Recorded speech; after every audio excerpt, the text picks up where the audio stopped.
शिव शंभो विघ्न विनाशक डमरू डम डम बाजा। हे शिव शंभो विघ्न विनाशक डमरू डम डम बाजा। शिरमा जटा अनि कल कल गंगा, गलामा सर्पको माला। शिरमा जटा अनि कल कल गंगा, गलामा सर्पको माला। हे शिव शंभो विघ्न विनाशक डमरू डम डम बाजा।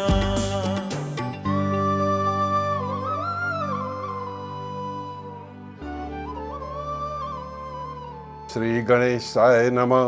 श्री स्वस्थानी परमेश्वरी को कथा। चंदन अक्षता फूल लिएर हात जोड्ने। यम ब्रह्मा वरुणेन्द्र रुद्र मरुत स्तुवन्ति दिव्यैस्तवे। वेदे साङ्गपद क्रमोपनिषदे गायन्ति यं सामगा। ध्यानावस्थित तद्गतेन मनसा पश्यन्ति यं योगिनो। यस्यान्त न विदुषुरासुरगणा देवाय तस्मै नमः। श्रीमन्चन्दन चर्चितो जलवपु शुक्लाम्बरा मल्लिका। मालालंकृत कुंडला प्रविलसन् मुक्तावली शोभिता। सर्वज्ञान निदान पुस्तकधरी रुद्राक्ष मालाधरी। वाग्देवी वदनाम्बुजे वसतु मे त्रैलोक्य माता चिरम्। मूकं करोति वाचालं पंगुलंघयते गिरिं। यत्कृपातमः वन्दे परमानन्दमाधवम्। नमो भगवते तस्मै व्यासाय अमिततेजसे।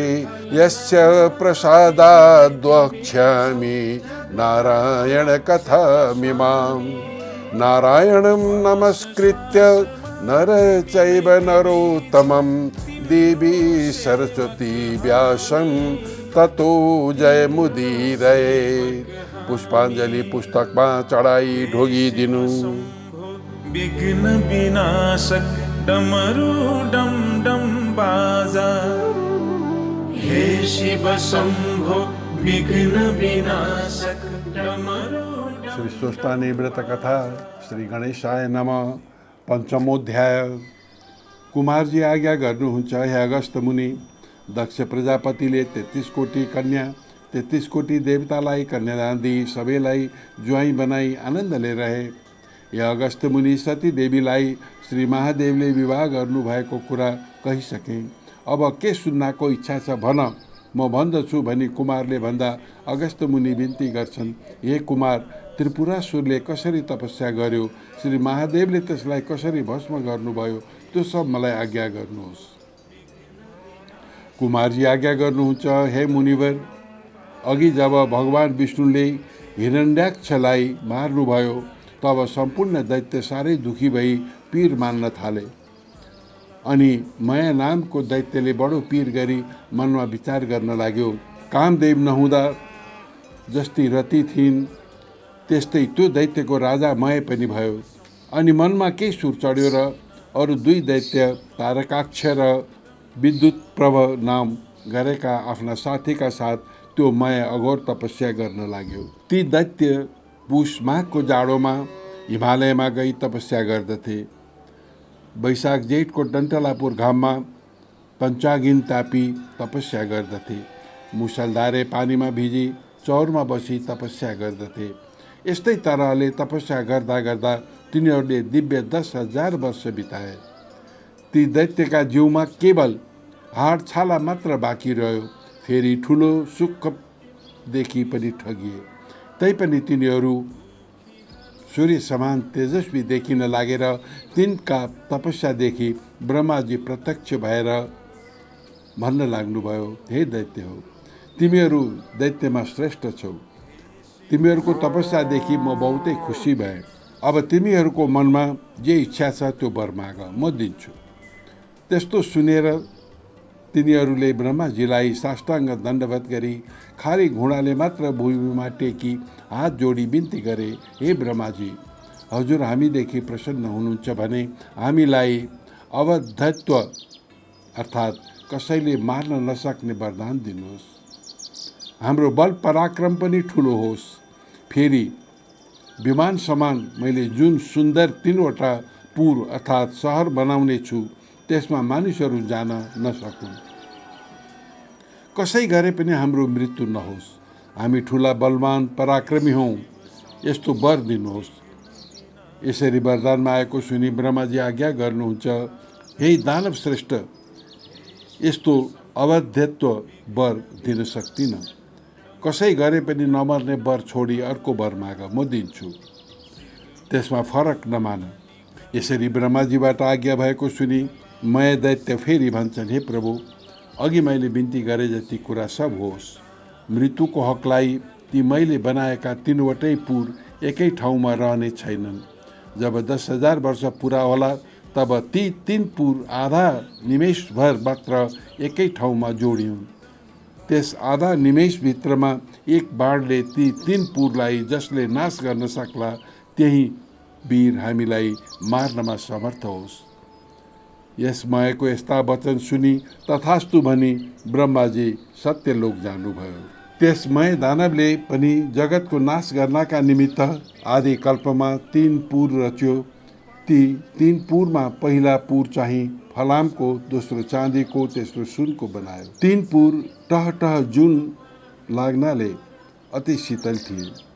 ठाउँ ठाउँमा रङ बिरङका आँखी झ्यालहरू बनेका, घरका टालीहरू पनि अग्ला अग्ला, आँगनहरूमा पनि कुदेका राम्रा सलक्क परेका ढुङ्गा छापिएका, ठाउँ ठाउँमा सुवर्णले मडेका सुन्दर पुरद्वारहरू पनि तयार गरिएका, मोती पन्ना मणिहरू ठाउँ ठाउँमा जोडिएका, बिजुलीको झलक जस्ता रत्नहरू चारैतिर फैलिएका, हिरा मोती मुगाहरू जडेका, शिर शिर हावा चल्लाले फरफराएका पताकाहरूले झकिझकाउ घरका लहरहरू पनि रत्नहरूको जडी जडाउले झिलमिलिएका, सडकहरू पनि सिँगारी अति राम्रा तयार गरिएका, घरहरूमा थरी थरीका पताका र ध्वजाहरूले सजाइएका ती 3 विमान रूप पुर बनायो।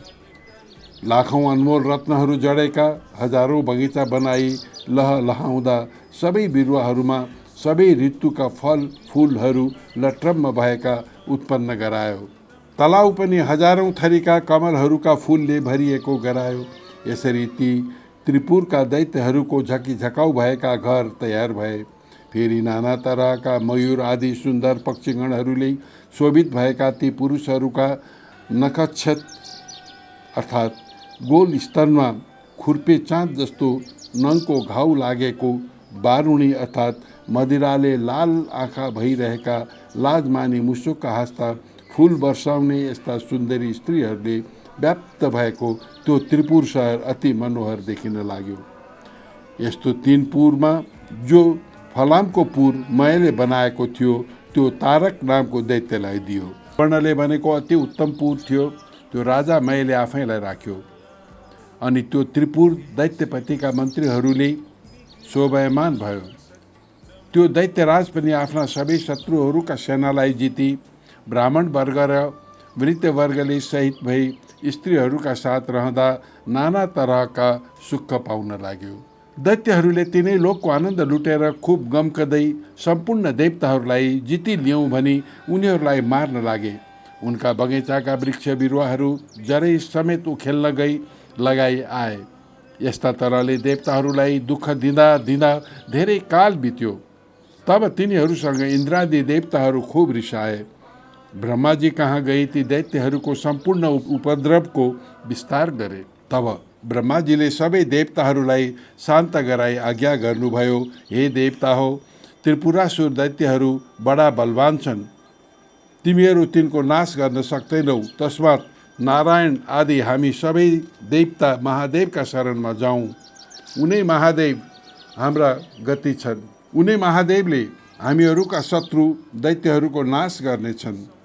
यस्तो ब्रह्माजीको आज्ञा सुनि हवस भनी सूर्य, इन्द्र, वायु, अग्नि आदि सबले ब्रह्माजी साथ लिई कैलाश गएर महादेवको दर्शन गरी अनेक तरहसँग स्तुति गर्न लागे। हे त्रिलोकेश, हे पिनाकधारिण, हे चन्द्रमौली, हे अमित पराक्रमी, तपाईलाई कोटि कोटि नमस्कार छ। चन्द्रमाको प्रकाशले प्रकाशमान भएका उत्तम जटाधारी चन्द्रशेखर, हे त्रिलोकदेव, हे पिनाकपाणी, तपाईलाई कोटि कोटि नमस्कार छ। अति तिखो धार भएको मन्चरो लिने, त्रिशूल लिने, नन्दीलाई वरदान दिने, जगतलाई शरण दिने, देवताका पनि देवता, यस्ता तपाईलाई कोटि कोटि नमस्कार छ। सधैँ प्रसन्न भई वरदान दिने, पर्वतका मालिक, हिमालयमा बस्ने, हे कैलाशवासिन, यस्ता तपाईलाई कोटि कोटि नमस्कार छ। विरक्तहरूले ध्यान गरिएका सबै धर्ममा रहेका दिशाको नै वस्त्र लगाउने, भक्तहरूलाई वर दिने, जगतका सम्पत्तिलाई तुच्छ मान्ने, जगतका धाता विधाता, यस्ता तपाईलाई कोटि कोटि नमस्कार छ। परभन्दा पनि झन पर परमात्मा परमेश्वर, तपाईलाई कोटि कोटि नमस्कार छ। चन्द्र, सूर्य, इन्द्र, अग्नि, ब्रह्मादि देवताको पनि पालन र सृष्टि गर्ने, यस्ता तपाईलाई कोटि कोटि नमस्कार छ। चन्द्र, सूर्य, वायु, अग्नि, जल, आकाश, यिनको रचना गर्ने, यस्ता तपाईलाई कोटि कोटि नमस्कार छ।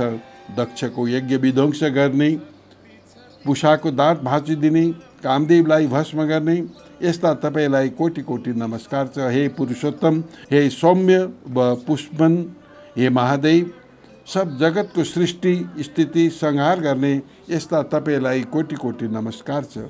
यज्ञ उत्पन्न गर्ने, सुर असुरहरूलाई पनि उत्पन्न गर्ने, हे नीलकण्ठ, हे शिखण्डी, तपाईलाई कोटि कोटि नमस्कार छ।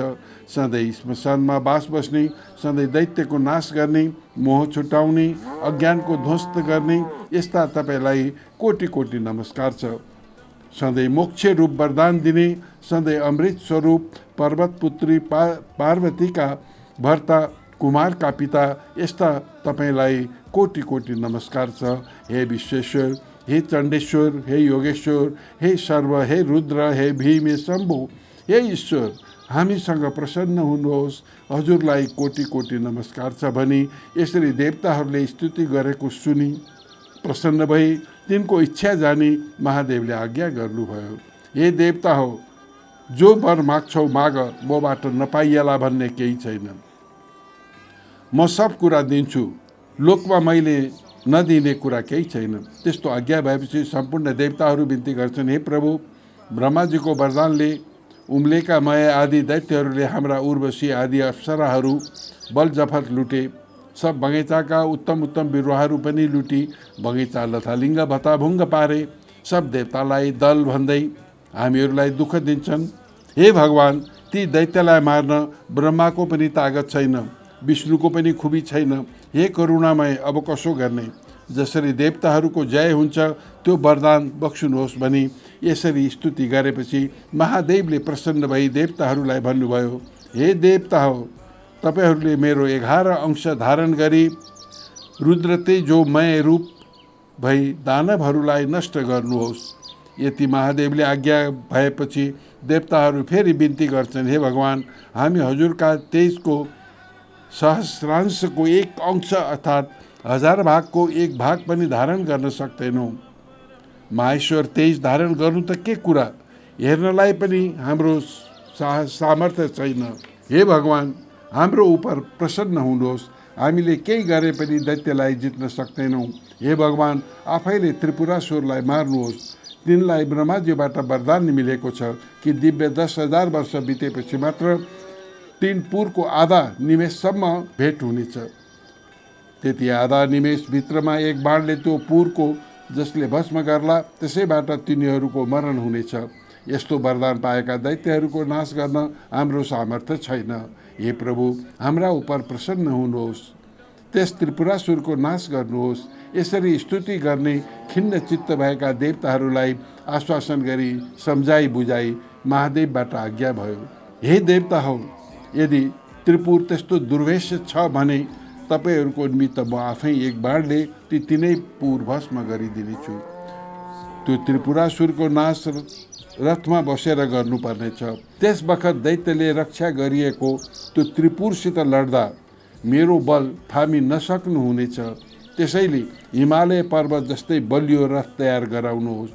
त्यो कुरा सुनेर खुसी भई देवताहरूले हवस् भनी महादेवलाई नमस्कार गरे।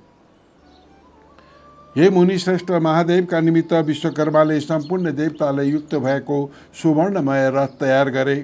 त्यस रथको दायाँ चक्र अर्थात् पाङ्ग्रो सूर्य भए, बायाँतर्फको चक्र चन्द्रमा भए, दायाँ चक्रमा 12 सूर्यभूषण गहना बनाए, बायाँ चक्रमा 16 कला 27 नक्षत्र भूषण गराइए। 6 ऋतु पनि रथको दायाँ बायाँतिर राखिए। त्यो रथको गजुर आकाश बनाइयो। पाङ्ग्रो अड्काउने दन्त मन्दर चल पर्वत बनाइयो।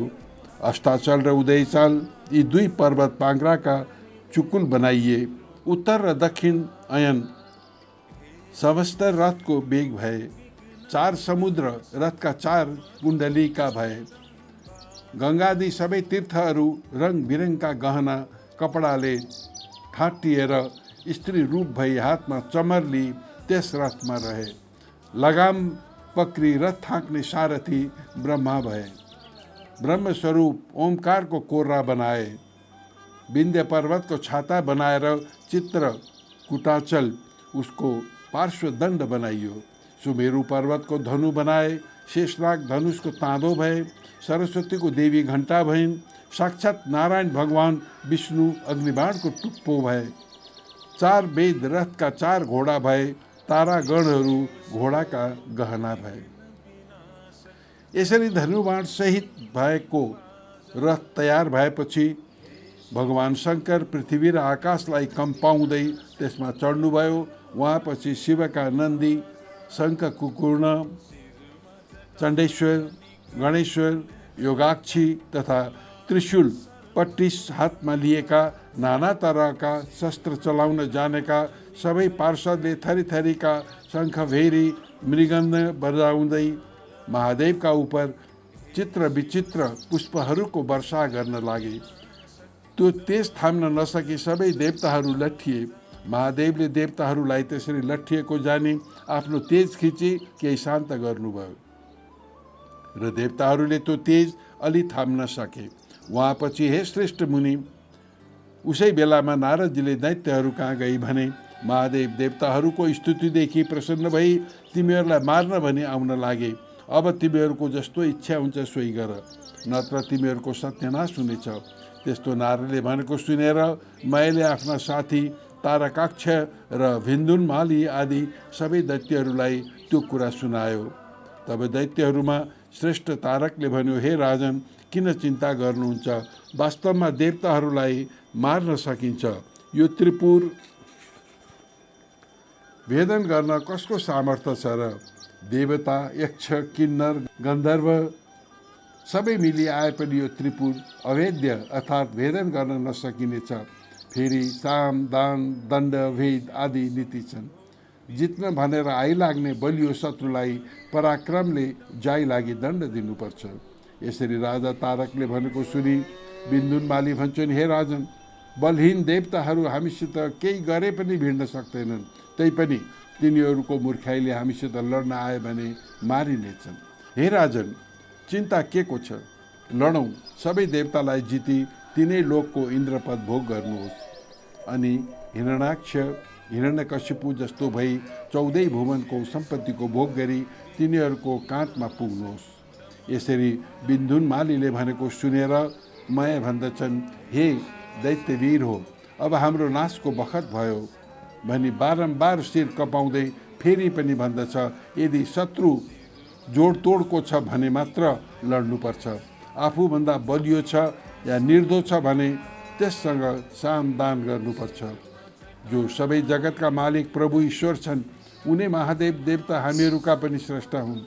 उनै आज हामीलाई मार्न स्वयं आउँछन् भने अब केही उपाय हुँदैन। खालि उनै महादेवका शरणमा परौँ र प्रणाम गरौँ, मेरो यही विचार छ।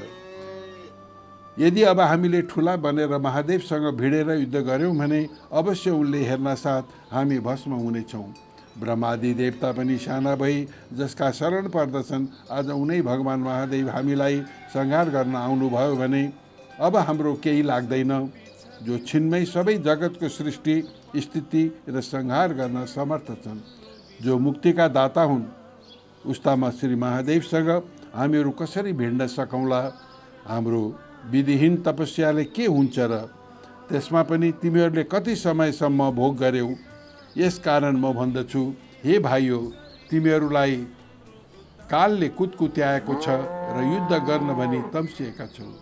यस्तो मैले भनेको सुनि नारदले दैत्यको संहार गर्ने चलाकी गरेर भने, महाराज, अब तिम्रो तपस्या सिद्धियो, ऐश्वर्यको भोग समाप्त भयो, सिद्धिनु त यसै पनि छ भने लडाइँमा अघि नसरेर नपुंसकले झैँ तिनै देवताका शरणमा पर्नुभन्दा लडाइँमा मर्नु असल छ। त्यसबाट त मोक्ष त पाइन्छ।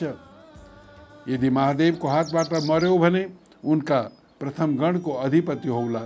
शरणमा पर्यौ भने पनि देवताको हितमा निमित्त महादेवले तिमीहरूलाई नमारी छोड्ने छैनन्।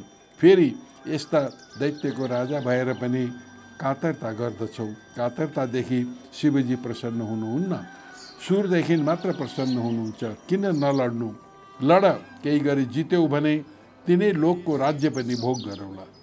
यसरी नारद ऋषिले भनेको सुनि कालले कुतकुत्याएका तारकाक्ष र बिन्दुनमाली दैत्यहरू भन्न लागे, ठिक हो महाराज, नारदजीबाट जो आज्ञा भयो त्यो एकदम ठिक हो। मैले पनि तिनको वचन सुनेर अब यिनीहरूको नाश हुने बखत भएछ भन्ने जानी नारदजीबाट आज्ञा भएको साह्रै असल हो भन्यो। मायाका यस्ता वचन सुनि नारद पनि धेरै खुसी भए। मायाले ढाकेर सबै दैत्यलाई लडाइँ गर्नेमा तत्पर गराई नारद महादेव कहाँ गए। ती दैत्यहरू पनि युद्धको निश्चय गरेर कहिले लड्न पाउला भनी थरीथरीका अस्त्र भिरेर तयार भए। तारकाक्ष, बल, बाणासुर, बिन्दुनमाली आदि सबै दैत्यराजहरू युद्ध गर्ने निश्चय गरी राजाका अगाडि आई नाना तरहका बाजा बजाई सिंहनाद गर्न थाले। दैत्यका सेनाहरू पनि दैत्यले नै हेर्दा पनि डर लाग्दा देखिए। ऊ रथ आयो, लौ हेर, ऊ रथको ध्वजा देखियो। यसरी आफू आफूमा भन्न लागे। डरभर केही नमानी लाल लाल मुख गरी नाना तरहका अस्त्र लिई लडाइँको निश्चय गरी जस्तै पुतलीको बत्तीमा गई होमिन खोज्दछ त्यस्तै ती काल प्रेरित त्रिपुरावासी दैत्यहरू शिवजीको रथ कहिले आइपुग्छ भनी हेर्न लागे। उता पश्चिम सागरमा शिरोभागमा रहेको रङ बिरङ्गका पताका फरफराइरहेका सुमेरु पर्वत जस्तै त्रिपुर देखिन लाग्यो। नन्दीश्वर आदि गणहरूले सिंहनाद गर्न थाले। यताबाट दानवहरू पनि युद्धका लागि निस्के। चण्डेश्वर झलमलाउँदो बन्चेरो हातमा लिएर मुख बाई प्रमथादि गणका अगाडि रहे। फेरि देदीप्यमान त्रिशूल हातमा लिई शिवजीकै जस्तो पराक्रम गर्दै आए। गणका अधिपति शङ्कुनायक पनि मुसल हातमा लिई तिनको पार्श्वमा गई उभिए।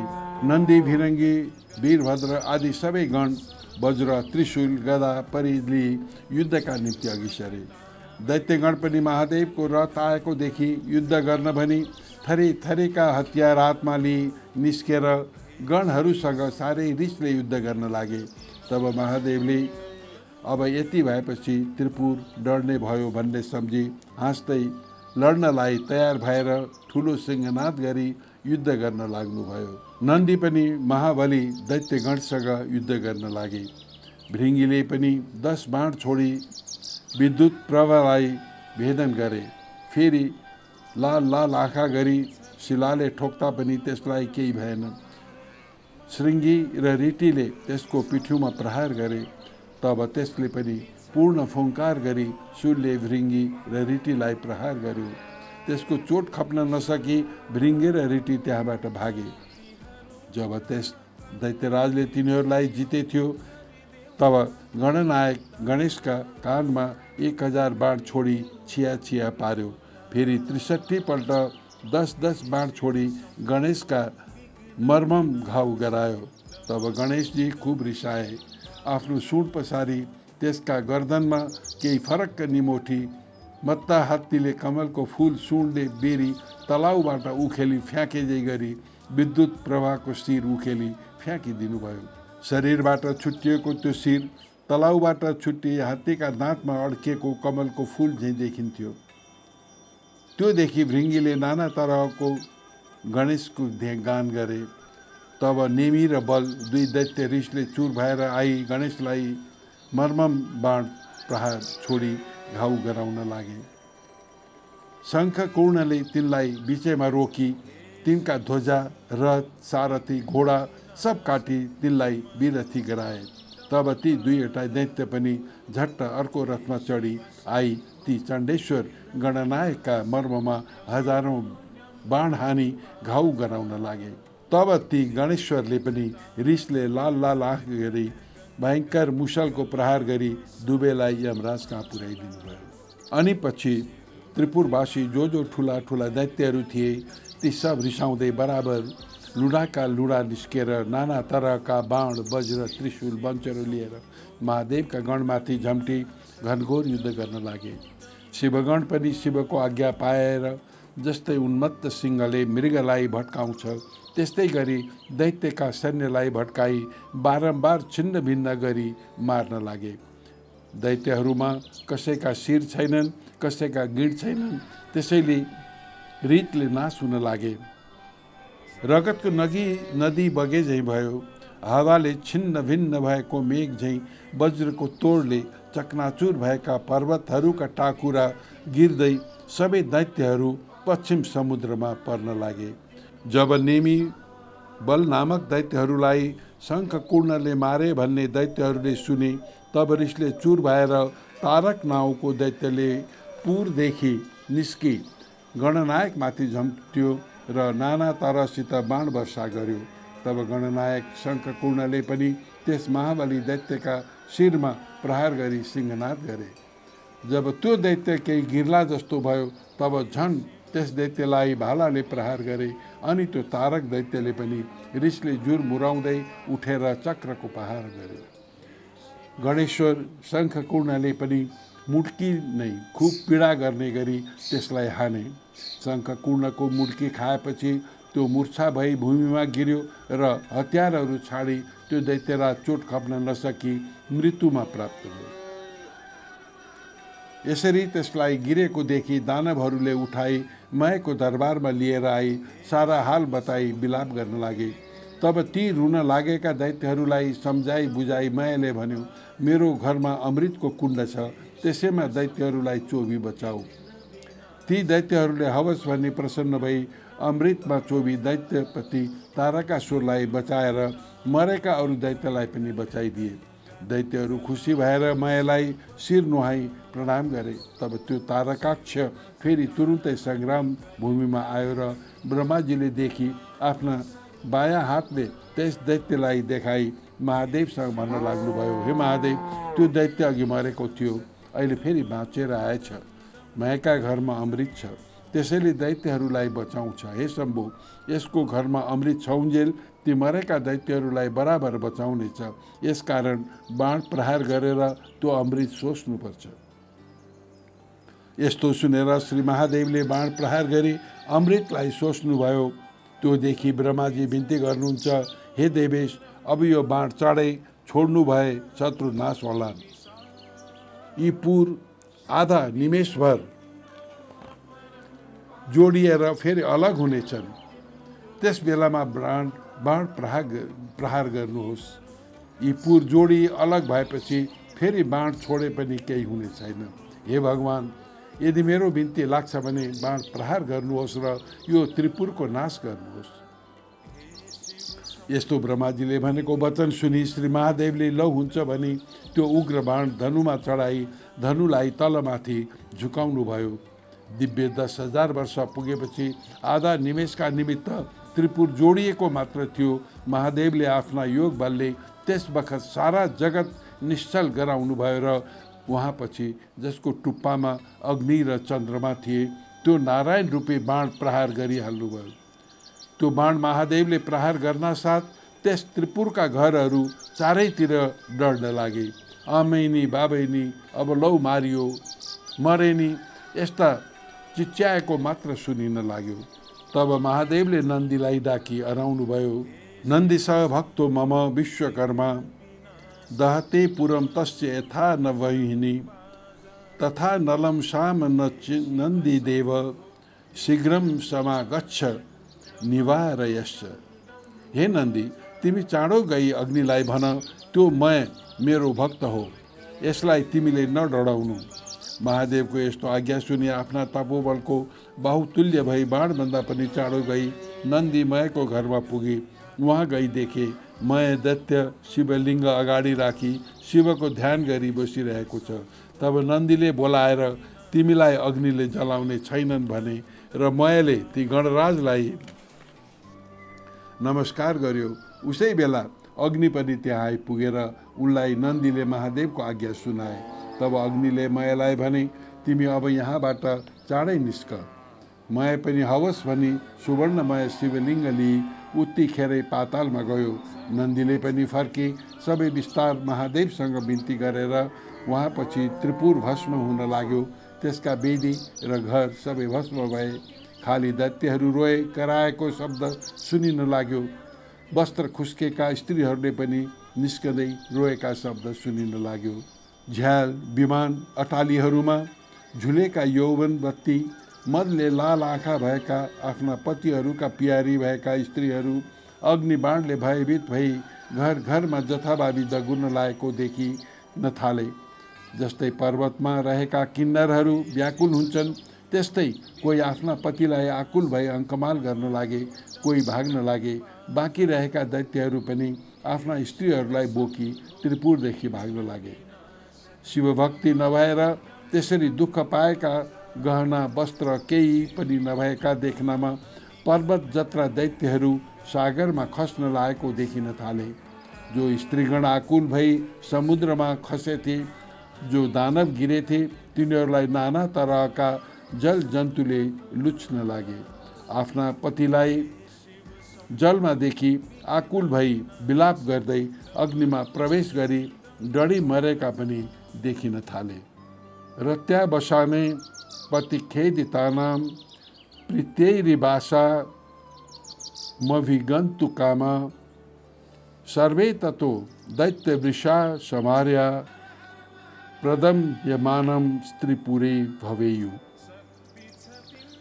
रतिका अन्त्यमा खेदित भएका, फेरि कामले गरी प्रियाका साथमा जाउँ भन्ने इच्छा गर्ने दैत्यहरू भार्यासँगै डढी भस्म भए।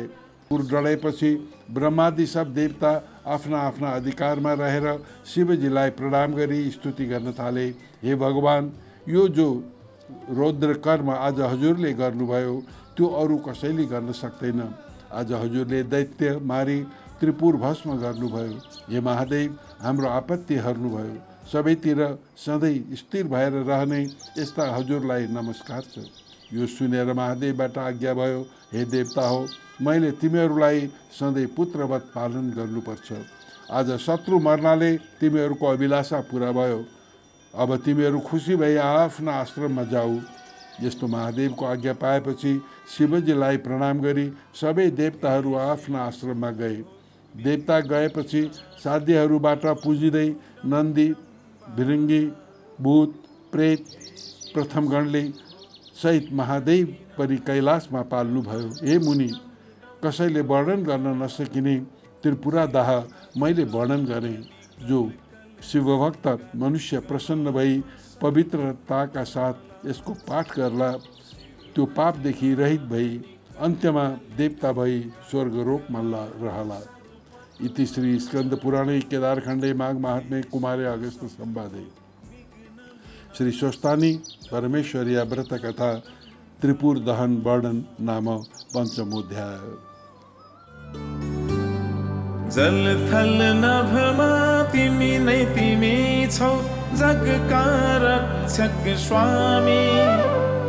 जल थल नभमा तिमी नै तिमी छौ, जगका रक्षक स्वामी। सबैले पुष्पाञ्जलि लिई हात जोड्ने। तिम्रो सेवक हामी, तिम्रो सेवक हामी। हे शिव शम्भो विघ्न विनाशक उपनयतु मङ्गलं व सकल जगन मंगलालय श्रीमान दिनकर किरण निबोधित नभ नदीन दल निवेक्षण कृष्ण काले वर्षन्तु पर्जन्य पृथिवी सस्यशालिनी देशोऽयं शोभरहितो ब्राह्मण सन्तु निर्भया अपुत्रा पुत्रिण सन्तु पुत्रिणा सन्तु पौत्रिण निर्धना सधना सन्तु जीवन्तु शरदां शतम् तत्रैव गंगा यमुना च तत्र गोदावरी सिंधु सरस्वती च तीर्थानि सर्वाणि वसन्ति तत्र यत्राच्युतोदार